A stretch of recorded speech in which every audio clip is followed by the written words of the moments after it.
Bienvenue à l'émission Guérison intérieure. Est-ce que se sacrifier pour son frère ou sa sœur, sacrifier ses études, sacrifier sa vie, son temps pour soutenir les membres de sa famille, est-ce que ce sacrifice, ça paye ou pas? Je suis Madame Barry pour vous servir. Nous voyons dans certaines familles ces cas qui se répètent et qui amènent beaucoup de problèmes par la suite. Lorsque vous êtes né dans une famille, et qu'à un moment donné, les défis de la vie, les difficultés de la famille fait que vous avez sacrifié vos études, vous avez arrêté vos études, et vous avez pris soin de vos petits frères, vous avez pris soin de votre petite sœur, et puis un jour, ceux-là réussissent, et que vous, à cause de ce que vous avez laissé, vous avez abandonné, arrêté vos études pour pouvoir les prendre en charge. Aujourd'hui, vous n'avez pas grand-chose, et puis c'est eux qui ne vous respectent plus ou qui ne partagent pas leurs biens avec vous. La Bible parle de ces choses qui sont en train de ruiner, briser nos familles. Parfois, il y a des familles où c'est papa qui est malade ou c'est maman qui est malade, et il a fallu qu'une personne de la famille, un frère ou une sœur, arrête ses études, abandonne ses activités pour pouvoir prendre soin de ce dernier. Mais est-ce que plus tard, on se rappelle de ces personnes qui se sont sacrifiées pour nous? Beaucoup de personnes dans nos familles, lorsqu'ils réussissent, ils oublient ces points-là. Ils oublient combien de fois les parents se sont sacrifiés pour eux. Et aujourd'hui, il y a ces phrases qui sortent pour dire, quand tu te sacrifies aux membres de ta famille, ça ne paye pas. Personne ne reconnaît ça et personne ne te rembourse, personne ne prend soin de toi. Et ce qui fait que ce partage dans la famille est en train de disparaître. Nous devons comprendre que Dieu a créé la vie d'une façon où parfois c'est les uns qui soutiennent les autres, ou parfois c'est les autres qui soutiennent les autres. Vous devez comprendre que vous n'êtes pas seul sur la terre. Vous devez comprendre que vous ne devez pas oublier le passé. Vous ne devez pas oublier l'histoire. La Bible a toujours parlé. Souviens-toi. Souviens-toi. Le nombre de fois que souviens-toi est écrit dans la Bible, on ne peut pas le compter. Parce que chaque fois, Dieu rappelle au souvenir les enfants d'Israël de ne pas oublier ce qui s'est passé. Vous ne devez pas oublier ce qui s'est passé dans votre famille. Et si vous êtes en train de m'écouter et que vous suivez cette émission, je vais vous encourager à ne pas oublier ce qui s'est passé dans votre famille. Chaque famille est différente. Mais vous, dans votre famille, toi qui m'écoutes, ta grande sœur a sacrifié ses études pour vous, pour prendre soin de vous. Parfois, c'est votre maman qui a sacrifié sa carrière pour prendre soin de vous. Beaucoup de familles aujourd'hui, l'éducation devient difficile parce que tout le monde veut courir pour sa carrière. Oui, lorsque vous avez des parents où tous les deux veulent courir pour sa carrière, cela met un faille dans l'éducation. Cela met un faille au temps que vous devez avoir avec vos parents. Mais lorsqu'il y en a un qui se sacrifie pour être là pour vous, pour être présent pour vous, ne l'oubliez pas. Et c'est ce qui arrive dans nos familles. Aujourd'hui, personne ne veut se sacrifier pour l'autre. Personne ne veut arrêter quelque chose de sa vie au détriment de l'autre. Parce que plus tard, chacun oublie le sacrifice qui a été fait. Et dans cette émission, nous venons vous encourager, pour vous rappeler de ne pas oublier, de se souvenir des choses, des événements qui sont passés dans votre famille, de se souvenir de ces personnes qui se sont sacrifiées pour vous.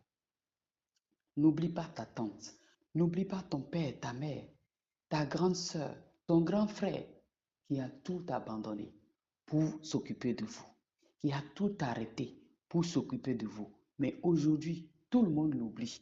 Personne ne se souvient de lui. La Bible dit quoi? Nous lisons dans le livre de Luc, chapitre 3, verset 11, qui dit, il leur répondit, celui qui a deux chemises doit en donner une à celui qui n'en a pas. Et celui qui a de quoi manger doit partager. Qu'est-ce qui s'est passé? Et puis ce verset-là est en train d'être proclamé parce qu'il y en a qui ont posé la question à Jean-Baptiste, qu'est-ce que nous allons faire pour nous repentir? Jean-Baptiste les a dit, oui, vous voulez vous repentir, mais pour la repentance, vous avez besoin de vous souvenir, de partager entre vous, de donner entre vous, de se souvenir, de soutenir les uns les autres. Depuis Adam et Ève, depuis la chute, chacun de nous est dans un cycle. Chaque famille et chaque personne est dans un cycle de repentance où nous devons nous rappeler des événements où nous devons partager. Dans une famille où les uns et les autres ont dû arrêter tout pour prendre soin d'autres personnes, il y a une question de repentance, de revenir, de partager, de revenir, de se souvenir de ces personnes-là et de partager vos chemises avec ces personnes, de partager vos manger avec ces personnes. On n'en parle pas beaucoup. On néglige beaucoup ces personnes qui se sont sacrifiées pour nous. Mais n'oublie pas que depuis la chute, ce cycle de repentance, de pouvoir toujours se souvenir des événements et de revenir sur ses pas ne change pas. Parce que Dieu, dans son amour, veut toujours l'équilibre dans chaque famille. Mets-toi à la place de ta sœur qui a arrêté ses études, qui a arrêté sa carrière, qui a arrêté toute chose pour prendre soin de vous lorsque vous n'avez plus de père, lorsque vous n'avez plus de mère, ou lorsque tout était difficile et elle a choisi de sacrifier ses études pour prendre soin de vous. Aujourd'hui, on pense que c'est mauvais de faire ça. Non, ce n'est pas mauvais de faire ça. Parfois, certaines personnes ont ce cœur de pouvoir se sacrifier pour les autres.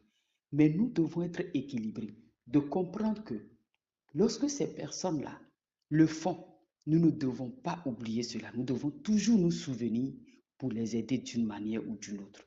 Je n'ai pas dit d'oublier ses enfants et prendre soin de sa sœur qui a arrêté pour tout pour vous. Mais l'équilibre doit être. Nous devons partager. La Bible dit clairement que celui qui a deux chemises partage avec celui qui n'a pas. Et celui qui a de quoi manger partage avec celui qui n'a pas, qui n'en a pas. Qu'est-ce qui se passe dans nos familles où aujourd'hui, ceux qui se sont souvenus de nous, ceux qui sont sacrifiés pour nous, sont délaissés à leur compte? Cela ne doit pas être. Je veux t'encourager à vraiment revenir sur tes pas, de comprendre qu'il y a un certain nombre de choses. La vie ne nous montre pas tout. La vie ne nous dit pas tout. Mais les années à venir, la vie nous fait le rappel. N'oublie pas de prendre soin de ces personnes dans ta famille. Regarde un peu dans ta famille toutes les personnes qui se sont sacrifiées d'une manière ou d'une autre. Dieu t'a béni aujourd'hui, c'est pour que tu sois une source de bénédiction. La Bible est claire. Lorsque nous lisons dans Genèse chapitre 12, verset 2, la Bible dit clairement, je ferai de toi une grande nation, je te bénirai, je rendrai ton nom grand et tu seras une source de bénédiction. Oui, nous appelons aujourd'hui le Dieu d'Abraham, d'Isaac et de Jacob. C'est triste de voir au milieu des enfants de Dieu combien de personnes sont blessées, combien de personnes sont brisées parce qu'un jour, ils ont choisi de sacrifier leur vie, d'arrêter tout de leur vie pour prendre soin des membres de leur famille. Et aujourd'hui, personne ne se souvient d'eux. Alors que nous appelons ce Dieu d'Abraham, d'Isaac et de Jacob. Mais ce Dieu a dit à Abraham, je vais te bénir. Mais cette bénédiction n'est pas pour toi seul. Tu serais une source de bénédiction pour d'autres personnes. Mais pourquoi, lorsque nous sommes bénis, nous ne sommes plus disponibles à être une source de bénédiction pour les autres? C'est un alarme pour nous réveiller. C'est un encouragement pour nous réveiller que lorsque Dieu nous bénit dans une famille, nous devons être cette source de bénédiction pour les autres. Car Dieu est équilibré. Dieu est bon pour toi et il t'a béni. Dieu est bon pour toi et il s'est sacré. Il a utilisé quelqu'un. Puisque Dieu ne descend pas pour nous bénir, il a utilisé quelqu'un qui s'est sacrifié pour toi. Et aujourd'hui, toi, tu fais le gros dos et tu oublies. Tu oublies complètement ces personnes-là qui ont été là pour toi, qui ont ouvert la porte pour que toi, tu sois béni. tu dois aussi accepter d'ouvrir la porte pour être une source de bénédiction pour les autres. Et souvent, c'est les frères dans nos familles qui sont la source de tous ces chagrins, de toutes ces blessures dans les familles concernant l'équilibre du partage. Oui, parfois lorsque une sœur ou une maman se sacrifie pour ses enfants, plus tard, surtout quand c'est des garçons et puis c'est des hommes, un jour lorsqu'ils se marient, leurs femmes ne sont pas disponibles à ce que leurs frères puissent partager ses biens avec leur propre maman ou leur grande sœur qui s'est sacrifiée pour eux. Écoute-moi très bien.